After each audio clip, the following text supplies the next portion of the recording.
የህወሓት ከፍተኛ አዛዦች በድሮን ጥቃት አለቁ። በዚህ ገዳይ የድሮን ጥቃት በታጣቂ ኃይሉ ላይ ከፍተኛ እልቂት ተስተናግዷል። ዝርዝር ዘገባ አዘጋጅተናል። ኢትዮጵያውያን በኢቦላ ቫይረስ ተይዟል በሚል ተጠረጠሩ። ለዚህ ገዳይ ቫይረስ ኢትዮጵያ በከፍተኛ ሁኔታ ተጋላጭ መሆኗ መገለጹ ይታወሳል። ተጨማሪ ዘገባው በቆይታችን ይቀርባል። እኔ የአማራ ሙሴ ነኝ ሲሉ ኮሎኔል ደመቀ ዘውዱ ተናገሩ። ለ18 ዓመታት ኳታርን እየመሩና የአሁኑ የሀገሪቱ መሪ አባት የሆኑት የቀድሞ አሚር ሼክ ተማም ቢን አህመድ አልታኒ በ78 ዓመታቸው ህይወታቸው ማለፉን የኳታር መንግስት አስታውቋል። በውጭ ዘገባችን ይዳሰሳል። ውድ ቤተሰቦቻችን በዕለቱ ዘገባችን እነዚህንና ሌሎችንም ሀገር አቀፍ ቀጠናዊና ዓለም አቀፍ መረጃዎችን በዝርዝር ወደ እናንተ እናቀርባለን። ጥበብ ሚዲያ በየዕለቱ ሰበር መረጃዎችን ያደርሳችኋል። ሰብስክራይብ በማድረግ የደወል ምልክቷን በማብራት የቤቱ አባል ትሆኑ ዘንድ በታላቅ ትህትና ነው የምንጋብዘው። ለዕለታዊ እንቅስቃሴ ይረዳችሁ ዘንድ የዕለቱን የውጭ ሀገር ገንዘቦችን ዕለታዊ የምንዛሬ ዋጋ አስቀድመን ወደ ዝርዝር ዘገባዎቹ እናልፋለን። ዛሬ በዳሽን ባንክ አንድ የአሜሪካን ዶላር 158 ብር ከ3 ሳንቲም እየተመነዘረ ነው። የአውሮፓ ዩሮ 187 ብር ከ2 ሳንቲም፣ ፓውንድ ስተርሊንግ 212 ብር ከ6 ሳንቲም፣ የስዊስ ፍራንክ 204 ብር ከ2 ሳንቲም ይመነዘራል። የተባበሩት አረብ ኤምሬቶች ድርሃም 45 ብር ከ9 ሳንቲም፣ የሳውዲ ሪያል 44 ብር ከ8 ሳንቲም በዛሬው ዕለት የምንዛሬ ዋጋ ነው። በአቢሲኒያ ባንክ አንድ የአሜሪካን ዶላር 158 ብር ከ4 ሳንቲም፣ ፓውንድ ስተርሊንግ 210 ብር ከ8 ሳንቲም፣ የአውሮፓ ዩሮ 185 ብር ከ8 ሳንቲም፣ የስዊስ ፍራንክ 195 ብር ከ3 ሳንቲም፣ የተባበሩት አረብ ኤምሬቶች ድርሃም 44 ብር ከ1 ሳንቲም፣ የሳውዲ ሪያል 44 ብር ከ6 ሳንቲም፣ የቻይና ዩዋን 23 ብር ከ2 ሳንቲም የዕለቱ የምንዛሬ ዋጋ ሆኖ ተቆርጦለታል።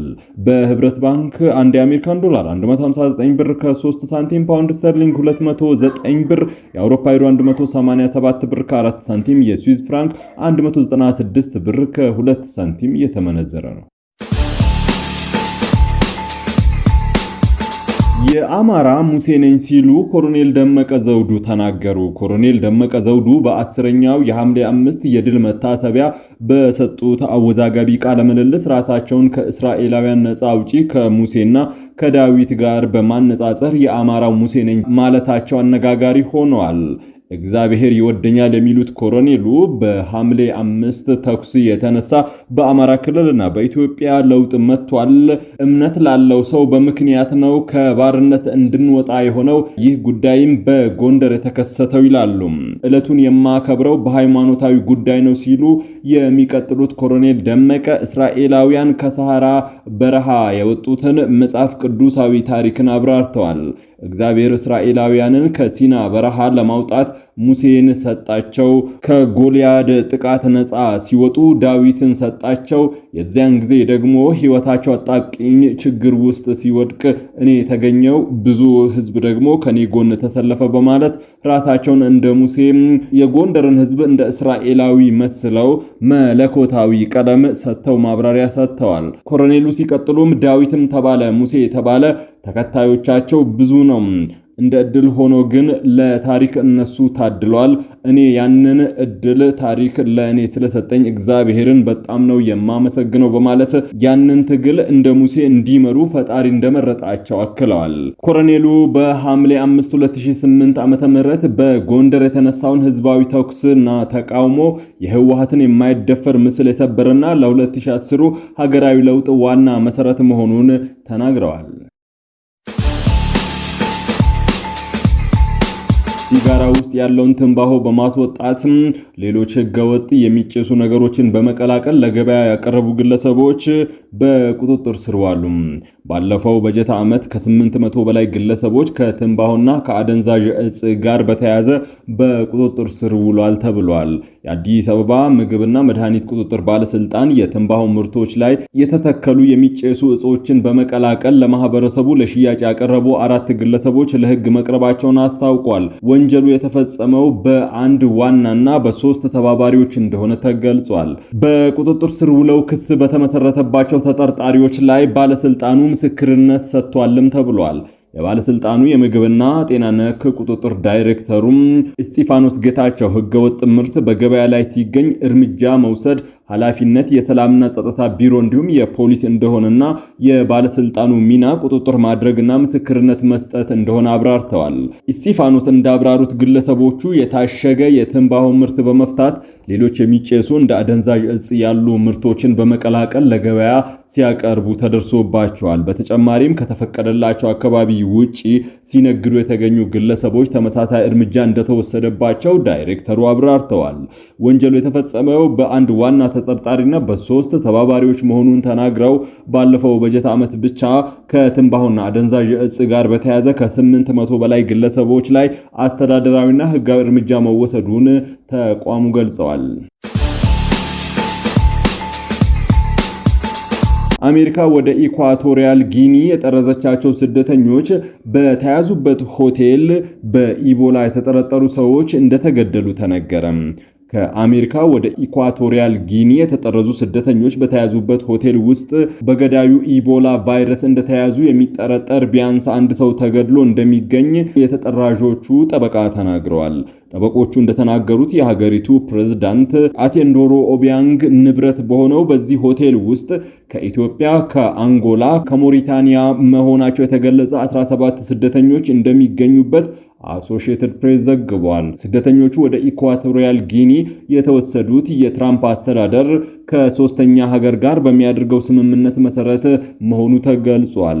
አሶሺየትድ ፕሬስ ማንነታቸው እንዲጠቀስ ያልፈለጉ ዓለም አቀፍ ጠበቆች ህብረት ባወጡት መግለጫና ከሁለት ተጠራዦች ጋር ባደረገው ቃለ ምልልስ መሰረት ባለፈው ሳምንት የሕክምና መከላከያ አልባሳት ያጠለቁ ባለሙያዎች አንድ በኢቦላ እንደተያዘ የሚጠረጠር ግለሰብ ወደ ሆቴሉ አምጥተው ስደተኞቹ ከሚገኙበት ፎቅ በታች ባለው ሆቴል ክፍል ውስጥ አስቀምጠውታል። ኢቦላ ዳግም ባገረሸበት በአንጎላም ካለፈው ግንቦት ወዲህ በቫይረሱ የተያዙ ከ600 በላይ ሰዎች ሞተዋል። በጎረቤት ኡጋንዳም በቫይረሱ የተያዙና እንደተያዙ የተጠረጠሩ ሰዎች እንዳሉም ተረጋግጧል። ይሁንና ከኮንጎ በምትዋሰነዋ በኢኳቶሪያል ጊኒ በበሽታው የተያዘም ሆነ የተጠረጠረ ሰው መኖሩ እስካሁን አልተዘገበም። ይሁንና ሁለት ተጠራዦች ለአሶሺየትድ ፕሬስ እንደገለጹት አንድ ሐኪም ግለሰቡ በኢቦላ ተይዟል ተብሎ እንደሚጠረጠር ነግሯቸዋል። ሌላም በኢቦላ የምትጠረጠር ሴት በዚህ ፎቅ ላይ ትገኛለችም ብለዋል። ዜና አገልግሎቱ ከዚህ ቀደም በቫይረሱ የተያዙ ሰዎች ተገለው ይቀመጡበት ወደ ነበረው ወደዚህ ሆቴል ሰውነታቸው ሙሉ በሙሉ በሕክምና አልባሳት የሸፈኑ ባለሙያዎች ሰዎችን ወደ ሆቴሉ ሲያጓጉዙ የሚያሳዩ ቪዲዮዎችንም አይተዋል። ኢትዮጵያውያን በኢቦላ መጠርጠራቸው ለሀገሪቱ እጅግ አሳሳቢ ሲሆን ዓለም አቀፉ የፍልሰተኞች ድርጅት IOM ኢትዮጵያ ለኢቦላ በከፍተኛ ሁኔታ ተጋላጭ ሀገር መሆኗን ማስታወቁን መዘገባችን ይታወሳል። በሱዳን ድንበር ኩርሙክ ከተማ በተካሄደ የድሮን ጥቃት የህወሓት አርሚ 70 ከፍተኛ አመራሮች መገደላቸው ተሰማም። በኢትዮጵያና በሱዳን አወዛጋቢ ድንበር ቀጠና ላይ የምትገኘዋ ስልታዊቷ የኩርሙክ ከተማን ለመቆጣጠር በሱዳን መደበኛ ጦርና በጀነራል መሐመድ ሐምዳን ዳጋሎ ሐሚቲ በሚመራው የፈጥኖ ድጋፍ ሰጪ ኃይል RSF መካከል ሰሞኑን የተካሄደው ከባድ ውጊያ ከፍተኛ እልቂት የተስተናገደበት እንደሆነ ተረጋግጧል። በሱዳን ጦር አዛዥ በጀነራል አብዱልፈታህ አልቡርሃን ጎን ተሰልፎ በውጊያው ላይ ሲሳተፍ የቆየውና በዶክተር ደብረጽዮን ገብረ ሚካኤል ወደ ሱዳን ተልኳል የተባለው የህወሓት ታጣቂ በተለይም አርሚ 70 ተብሎ የሚጠራው ክንፍ በደረሰበት የድሮን ጥቃት ከፍተኛ መዋቅራዊና የሰው ኃይል ኪሳራ እንደደረሰበት ከስፍራው የወጡ መረጃዎች አመላክተዋል። የኩርሙክ ከተማ ይዞታን ለመወሰን በተደረገው በዚህ ደም አፋሳሽ ፍልሚያ ላይ የፈጥኖ ድጋፍ ሰጪ ኃይል RSF ባሰማራቸው የድሮን ጥቃቶች የታገዘው ማጥቃትም የአልቡርሃን ጦርንና የህወሓትን ታጣቂዎች ክፉኛ ያጠቃ ሲሆን በተለይም በአንድ ጀንበር በተሰነዘረ የአየር ጥቃት የአርሚ 70 ከፍተኛ የጦር አዛዦች መገደላቸው ታውቋል። ከተገደሉት ከፍተኛ የጦር መኮንኖች መካከልም የአርሚው ምክትል አዛዥ ጆን፣ የአርሚው የዘመቻ ኃላፊ ኪዱ፣ የኮር 3 አዛዥ ኢኮት እንዲሁም የክፍለ ጦሩ ሰራዊት 31 አዛዥ የነበረው ወዲ ውቅሮ ይገኙበታል። ከነዚህም በተጨማሪ በግንባር ቀደምትነት ጦሩን ሲመራ የነበረው የጸረ አየር ኃይል መከላከያ አዛዥ መልካሙ በሰላሙ መገደሉም ተረጋግጧል። ከከፍተኛ አመራሮቹ ባሻገር በርካታ ቁጥር ያላቸው የታጣቂ ኃይሉ መዋቅር አባላት እንደ ቅጠል መርገፋቸው የተገለጸ ሲሆን የጦር ክፍሉ ሙሉ በሙሉ ሊባል በሚችል ደረጃ መፍረሱ ተገልጿል። ይህ በሱዳን የእርስ በርስ ጦርነት ውስጥ ገብቶ ለአልቡርሃን ጦር ድጋፍ ሲሰጥ የነበረው አርሚ ሰባ የተባለው የህወሓት ታጣቂ ኃይል በደብረ ጽዮን አማካኝነት ለሱዳን መሪ ለአልቡርሃን የተሸጠ ወይም የቆመ መሆኑን በሰፊ የሚነገርለት ሲሆን ሰሞኑን በደረሰበት በዚህ አሰቃቂ ጥቃት ሳቢያ በቀጠናው የነበረው ወታደራዊ ሚዛን በእጅጉ ተናግቷል። የፈጥኖ ድጋፍ ሰጪ ኃይሉ በኩርሙክ ከተማና በአካባቢዋ ላይ የከፈተው ማጥቃት ስልታዊ ጠቀሜታ ያላቸውን ይዞታዎች ለመቆጣጠር ያለመ ሲሆን በጀነራል አልቡርሃን የሚመራው የሱዳን ጦር በበኩሉ ድንበር ላይ ያለውን ይዞታ ለማጥበቅና የህወሓት ታጣቂዎችን ጨምሮ ያሰባሰባቸው ረዳት ኃይሎችን በግንባር ቢያሰማራም የአርኤስኤፍ የተጠናከረ የድሮንና የመድፍ ጥቃትን መቋቋም ሳይችል ቀርቶ ከፍተኛ እልቂት አስተናግዷል። በአሁኑ ወቅት በአካባቢው ያለው ውጥረት አሁንም ከፍተኛ ደረጃ ላይ የሚገኝ ሲሆን የጦርነቱ መልክዓ ምድራዊ ስፋትና በሁለቱ የሱዳን ወታደራዊ አንጃዎች መካከል ያለው የበላይነት ሽሚያ ቀጠናውን ይበልጥ ወደ አለመረጋጋት እየገፋው ይገኛል። 18 ዓመታት ኳታርን የመሩትና የአሁኑ የሀገሪቱ መሪ አባት የሆኑት የቀድሞ አሚር ሼክ ተማም ቢን ሐማድ አልታኒ በ74 ዓመታቸው ህይወታቸው ማለፉን የኳታር መንግስት አስታወቀ። ጠቅላይ ሚኒስትር አብይ አህመድ በቀድሞ መሪ ህልፈት የተሰማቸውን ሐዘን ገልጸዋል። የዘመናዊ ኳታር አርኪቴክት ተብለው የሚታወቁት የቀድሞ መሪ ህይወታቸው ማለፉን በዛሬው ዕለት የሀገሪቱ መንግስት ባወጣው መግለጫ አስታውቋል። የቀድሞ መሪ ሀገሪቱን በመሩበት እንደ አውሮፓውያን የዘመን አቆጣጠር ከ1995 እስከ 2013 ባለው ጊዜ ውስጥ ኳታር ፈጣን ኢኮኖሚያዊ እድገት አስመዝግባለች።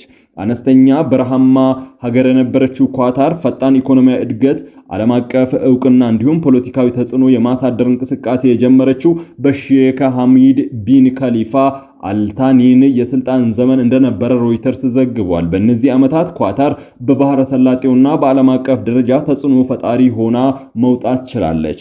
ኳታር የአረብ አብዮት አረብ ስፕሪንግ ተብሎ የሚታወቀውን የአረብ ሀገራትን የተቃውሞ እንቅስቃሴ ስትደግፍ የነበረ ሲሆን በሶሪያና በሊቢያም ከአማጽያን ጎን ነበረች።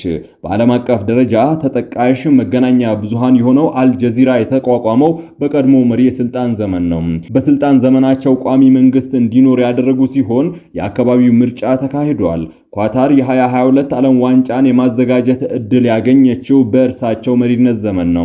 ነፃ አስተሳሰብ የነበራቸው የቀድሞ መሪ ብዙ ጊዜ ከአረብ ጎረቤቶቻቸውና ምዕራባውያን አጋሮች ጋር ግጭት ውስጥ ይገቡ ነበር።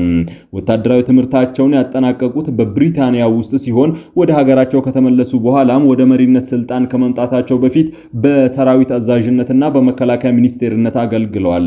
ሼክ ሐማድ ቢን ከሊፋ አልታኒ ከ18 ዓመት የስልጣን ዘመናቸው በኋላ በ61 ዓመታቸው ነበር ስልጣናቸውን ለልጃቸው ያስረከቡት።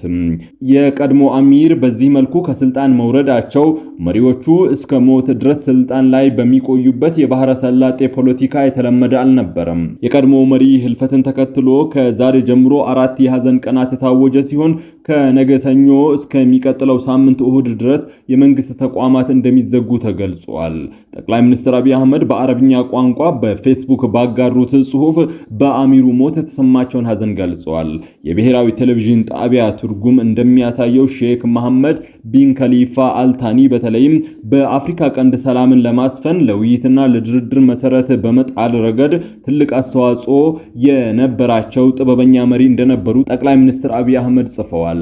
ለኢትዮጵያ ትኩረት ይሰጡ እንደነበረ ያነሱት አብይ የቀድሞ መሪ የኢትዮጵያ ጉብኝት ለሁለቱ ሀገራት ስትራቴጂካዊ አጋርነት ለተፈረሙ የትብብር ስምምነቶች መሰረት የጣለ እንደነበረ መግለጻቸው ተዘግቧል። ውድ ቤተሰቦቻችን ለሰዓቱ የመራረጥናቸው ዘገባዎች በዚህ ያብቅተዋል። ከኛ ጋር በመሆን መረጃን ከጥበብ ስለተከታተላችሁ ከልብ አመስግነን ተሰናበትን። ደህና ቆዩ።